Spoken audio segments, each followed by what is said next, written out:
Hey, what's up guys? Joker here. Today we're going to be talking about the launch of the GTX 1060, particularly how it pertains to the pricing of this card at launch, as well as the availability of the cards to consumers. I want to start off by saying that this morning I actually went all the way up to Micro Center, which I live about an hour away from, because last night after speaking with Micro Center, they confirmed for me that they would have cards available today. I actually spoke to two different managers that confirmed to me that they would have 1060s available today. However, after driving up there early in the morning, just like I did for the GTX 1080 launch, where they only had 18 cards available, and the RX 480 launch, where they had about 50 cards available, today they told me after waiting outside for 2 hours at 5 o'clock in the morning that they were not going to have any GTX 1060s available on launch day. So obviously, that annoyed me. I had to, basically pack up and leave. I went over to Best Buy to see if they would have them. Best Buy didn't have any either, so I basically had to wait, and I ordered one on my phone from the NVIDIA website, which they are listing the Founders Edition cards at $299, which is what, we expected with the NVIDIA tax thrown on there over the MSRP, which is supposed to be $250.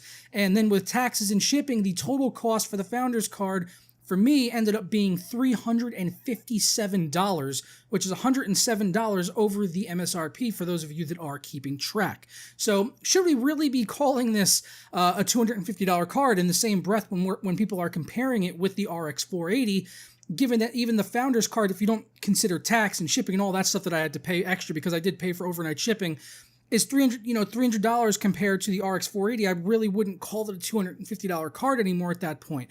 There are a couple of variants that are going to be listed at the $250 price point, but for the most part, all of the cards are well above that. And the only cards that are currently actually available, besides the Founders cards, are on Newegg, are the two Asus cards. One is listed at $310, and the other is listed at $330. There are other cards out there listed over on nowinstock.net, but as of right now, at the time of me making this video, not a single one of those other cards has actually been made available online. If you go and look on there, they keep track of when the last it was in stock and what the price was when it was last in stock. And right now, the only cards on there are the Founders card on the NVIDIA website at $300, which is what I got, and the two Asus cards, as I mentioned there. There are some other cards listed around, like the MSI one right here over on Micro Center, the one that they are expected to have in stock eventually, but they don't have it right now, is going to be selling for $300. So that's an aftermarket card that's being listed at $300.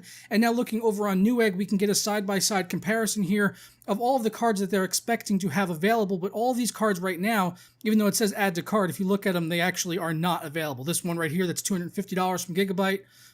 Here it is, not available as it loads up here. Currently sold out on back order, but it was never actually available. If it was, it would have said it over on Now in Stock, but it isn't. You can see right here the Gigabyte cards, out of stock, last stock, never happened because it wasn't available. $250 card, okay, but that's literally the only one on here on the Newegg website. I've seen some of the really small form factor, like the really small ones from EVGA, listed at $250 some places, but again, not in stock. And the other cards here on Newegg, the MSI Gigabyte cards, we're looking at $300, $290, $330, $310 for the Asus ones we talked about, and a $280 one from Zotac. So it looks like the vast majority of these GTX 1060s are launching for over $250. So is it really a $250 card? Should we be saying, oh, it is the RX 480 versus another $250 card, or is it against a $300 card or even more in some instances? So yeah, let me know what you guys think about the current pricing going on with the NVIDIA cards here at launch on the GTX 1060.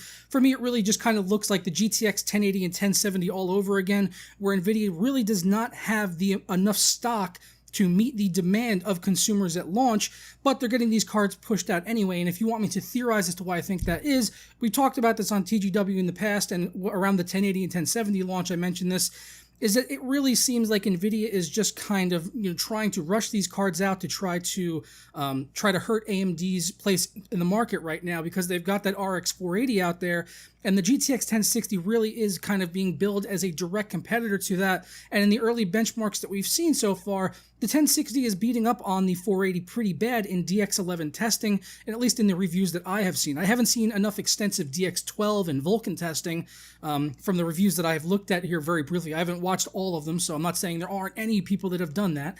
If you know any, actually link down below, and I'd like to check them out, because that's something that I am planning to do when I do get the 1060 tomorrow. That's the first thing I really want to do, is test test DX12, Vulcan and Doom, and maybe some other DX12 titles. I'm going to try to get as many DX12 titles to test as I can. I've got Gears of War. I'm going to try to get Quantum Break and Total War Warhammer because I know those are DX12 titles, even though the Warhammer one is currently still in beta.